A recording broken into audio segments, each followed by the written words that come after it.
Chapter 4 Infiltration and Shadows. The screen flickered ominously, casting a pale glow over Pax Lorne's determined face. She leaned closer, fingers brushing against the cold metallic surface, recalling the countless hours spent in this room, its history pressing against her like a shroud. Each flicker was a reminder of the chaos outside, a world teetering on the brink of forgetting. The faint scent of dried herbs lingered in the air, a memory of old rituals that once filled this space. Now it was just her, the machines and the impending threat of total memory erasure looming above them, a clock ticking away the seconds she had left to act. Pax's heart raced as she scanned the chaotic readouts. The flickering screens displayed fragmented images of their world, each one a reminder of what was at stake. They had 27.3 hours until the clock ran out, until everything they knew could vanish into oblivion. We need a backup for the core systems, or we risk losing everything, She shouted, urgency mapping her features. The technician beside her, a young man named Eli, stared blankly at the screen. I'm trying, but the servers are overloaded. If we divert power, we might lose life support. It's a choice between survival and memory. Panic clawed at Pax's throat. So what? We just sit here and wait to fade into oblivion. There has to be a solution. Her voice echoed in the small space, thick with desperation. Their eyes darted between the screens, the seconds slipping away like sand through fingers. The lights flickered and the alarms blared. Another complication. Pax's stomach dropped as she glanced at the power gauge. What now? She demanded, her voice rising above the din. The power levels were plummeting, and Eli looked at her, panic etched across his face. It's the backup generator. It's failing. We need to stabilize it, or we'll lose the entire control room. The urgency in his tone sent a fresh wave of dread through Pax. They were running out of options, and the clock was relentless, ticking closer to doom with every heartbeat.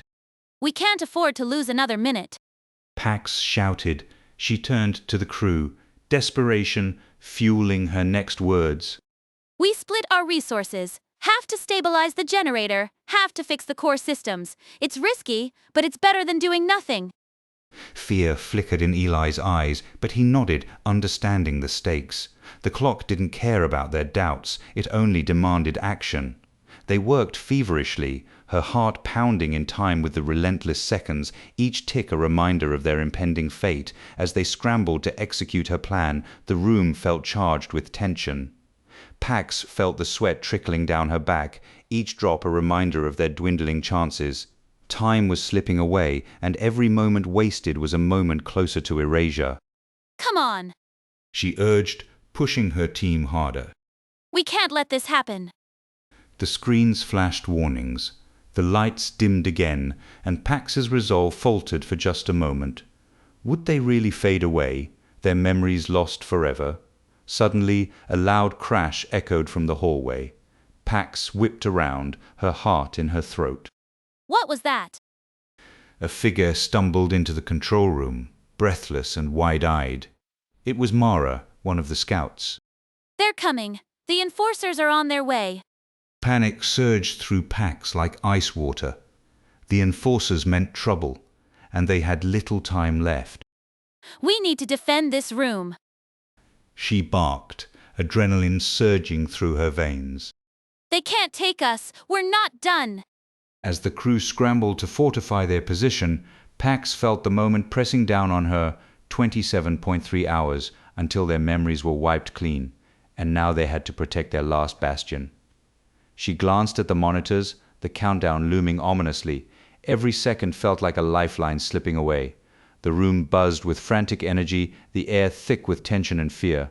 They were fighting for their lives, for their memories, and they couldn't afford to fail. As the first enforcer burst into the control room, Pax's instincts kicked in. Hold the line. She shouted, her voice cutting through the chaos. The crew rallied, adrenaline pumping, but she could feel the clock ticking louder in her ears. They had no choice now. It was fight or be forgotten. The room erupted into a whirlwind of action, and with every second that passed, the stakes grew higher. Would they protect their memories or become just another erased entry in the archives? The outcome hinged on this moment. The clock was counting down, and failure was not an option. The fight for survival was just beginning, and Pax knew they needed to hold on. Time was running out. The shadows flickered unnaturally, casting long fingers across the cracked cobblestones of Memory's Cross. Orrin Thorne paused, heart pounding in his chest, the unsettling sensation that something was amiss creeping up his spine. A soft whisper, barely audible, drifted through the cold air, tugging at the edges of his consciousness. Was it just the wind, or the echoes of memories long buried? The air was thick with the scent of brine and decay, a reminder of the past that haunted him, urging him to uncover what lay hidden beneath the layers. Time was slipping away, and he had less than 25 hours to unveil the truth. Orrin's boots crunched against the frost-hardened gravel of Memory's Cross, each step echoing in the hollow silence that swallowed the abandoned warehouses around him. A cold breeze slithered through the hollowed arches, tugging at his coat and carrying the sharp, briny tang of salt mixed with the sickly sweetness of decaying seaweed. The scent clawed at something buried deep, dragging him back to the docks of his childhood. The smell of burnt leather from the fisherman's gloves, the sting of cold air biting at his face as he watched his father mend nets before dawn. His fingers itched to brush away the frostbite-tinged texture of the rough wood against his palms, grounding him in the present even as memories clung like fog. Somewhere distant, carts rattled, voices muffled behind weathered stalls. But here, in this frozen graveyard of forgotten things, time pressed in. 24 hours ticked down relentlessly. Orrin's jaw clenched. Failure wasn't just defeat, it was oblivion. He crouched beside a shattered crate, eyes scanning the scattered fragments for anything useful. The brittle wood scraped against his gloves as he worked, fingers nimble despite the cold. "Blast it," he muttered, flicking a shard aside. "Nothing but scraps." The wind shifted, carrying a whisper of voices from the edge of the cross. Orrin stiffened, muscles coiling like springs. He pressed his back to the cold stone wall, every sense straining. "We've got maybe 20 hours left," he said, voice low but steady. "No time to waste." His words felt heavier than usual. Weighted by the flicker of doubt, he refused to voice aloud. He tapped his wrist, where a faded leather strap held a battered watch, an heirloom from his father, lost to time but found again, reminding him of promises made and the relentless march forward. The scent of burnt leather stirred a knot in his stomach, sharpening his focus. Memories of his father's weathered hands, steady and sure, contrasted with the chaos before him.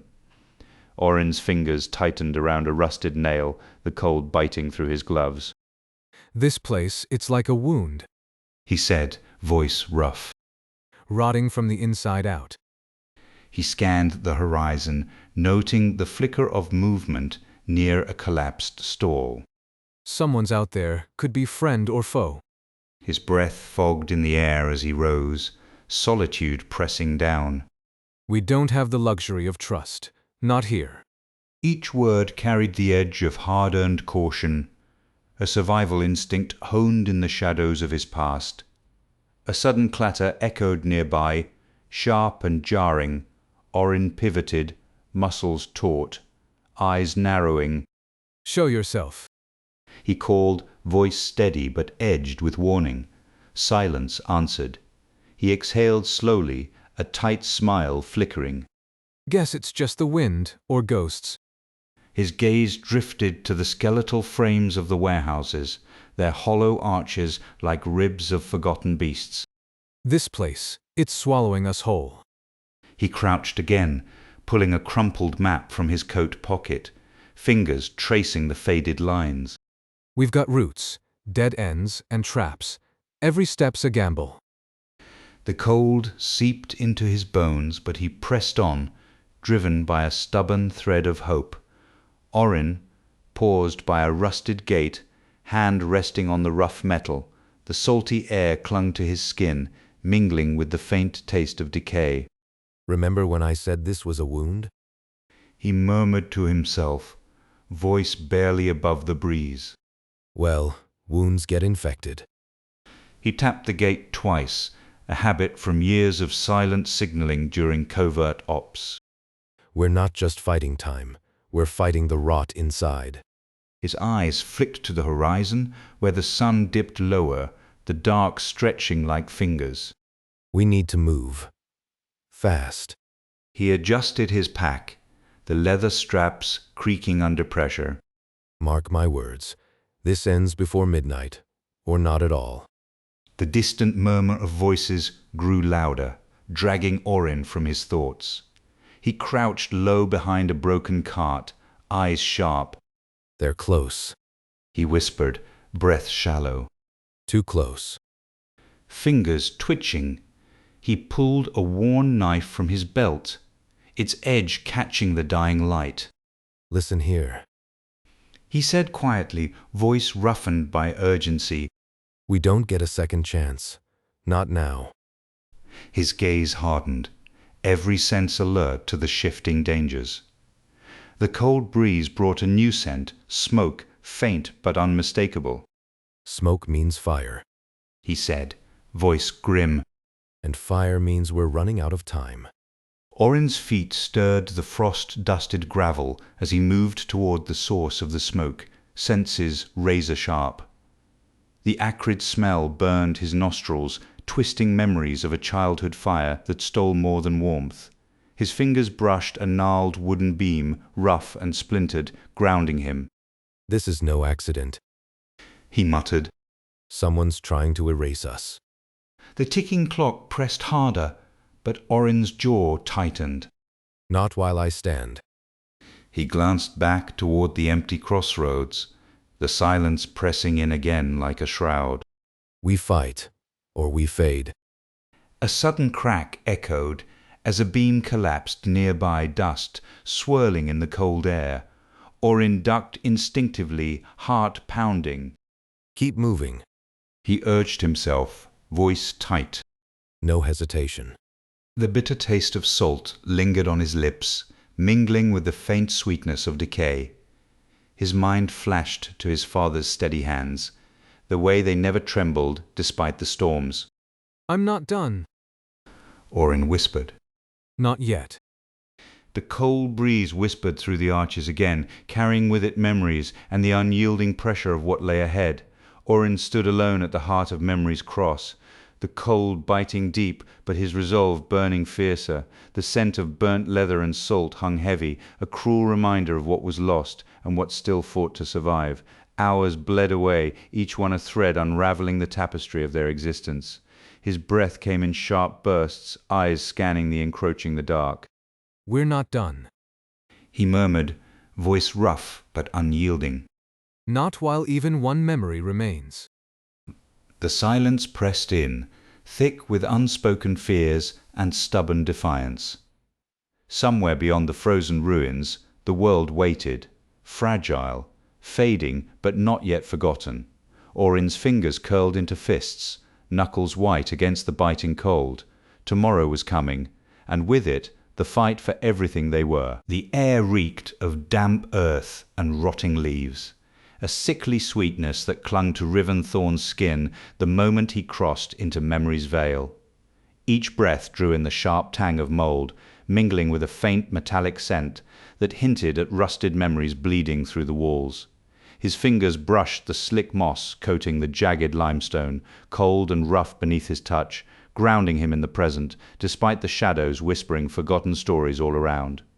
The low drip of water echoed like a heartbeat in the cavernous chamber, its rhythm a cruel countdown toward the erasure looming over them. Riven inhaled deeply, tasting the decay and urgency swirling in the stale air, knowing the fight for their memories was far from over.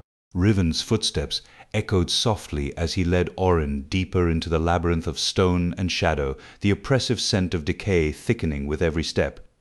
The chamber's walls bore intricate carvings, memories etched by hands long vanished, their rough edges slick with moisture. Did you hear that? Orin whispered, his voice tight with fear. Riven nodded, pulse quickening. The low growl that followed did not belong to the veil, but to something lurking in its depths. We don't have the luxury of what-ifs. Riven said, voice firm. We're running out of time. The path twisted beneath their feet, the ground cracking open in places like the fracture of forgotten dreams. A shadow lunged, claws scraping stone as Riven barely dodged, adrenaline sharpening his senses. Distracted. He shouted, darting left. Orin obeyed, voice rising in a shout that drew the creature's furious attention. Riven sprinted ahead, ducking under a skeletal branch, heart hammering as the metallic scent of danger thickened. Memories flickered on the walls, fragile as the hope he clung to. I found something, He called back, clutching a weathered book whose spine bore the marks of 1,000 stories lost. Orin's struggle echoed behind him, claws scraping closer. They reached a clearing littered with remnants of lives, broken toys, faded photographs, echoes of laughter slipping into silence. Riven grabbed the book tightly, its pages yellowed but alive with possibility. now. He urged, thrusting it toward Orin as the creature lunged again. The scent of rust and decay flooded the air, mingling with the sharp bite of sweat and fear. Focus. Riven shouted, heart pounding. We need to distract it. I'll flank from the left. The path ahead was uncertain, but their urgency was clear. Time was slipping, memories unraveling, and the fight had just begun. As Orin engaged the beast, Riven slipped past, the book a fragile anchor against the fading past. The chamber seemed to breathe with them, the whispers growing to a roar in his ears, countless forgotten lives pressed against his chest, and yet he moved forward, driven by a vow. We can't let them erase us. He muttered, stepping into the deeper shadows where the source of their memories waited. The metallic scent thickened, a warning and a challenge. Somewhere beyond the gloom, salvation or doom awaited, and Riven was ready to face it. The sound of footsteps echoed behind them, a relentless pursuit that matched the ticking clock in Riven's mind. The dark coalesced into figures, guardians cloaked in darkness, their eyes glowing with malice. Riven behind you. Orin's voice cracked the heavy silence. Riven turned just in time to dodge a lunge, his heart hammering as he seized a scroll from a nearby shelf. We need to go now. He shouted, panic sharpening his movements. Together they fled through the twisting corridors, the scent of aged parchment mingling with the acrid stench of decay and danger bursting into the cold light of dawn. Riven gasped, the sharp scent of frost replacing the dankness of the veil. The scroll pulsed with secrets yet to be unraveled, a beacon in the growing light. Orin's steady presence beside him was the only certainty in the uncertain world ahead. They had escaped the immediate threat, but the clock still counted down, 22.3 hours to save a fading world of memories. Riven inhaled deeply, the cold air filling his lungs and sparking a flicker of defiance. Let's go. He said, voice steady despite the storm inside. The fight for their past and their future had only just begun. Riven stood at the edge of the clearing, the scroll heavy in his hands, its ancient secrets pulsing like a heartbeat. The sun dipped low, casting long fingers of light that stretched toward the dark veil they had escaped. Orin's presence was a steady weight beside him, an anchor in the shifting tides of memory and time. The scent of frost replaced decay, crisp and biting, and Riven breathed it in deeply, feeling the cold burn away the last traces of doubt. With the clock still ticking, 22.3 hours left, they had a slender chance to reclaim their lost history. He tightened his grip on the scroll and stepped forward, the path uncertain but alive with possibility. Let's go. He repeated, voice firm, ready to face whatever waited beyond the horizon. The fight was far from over.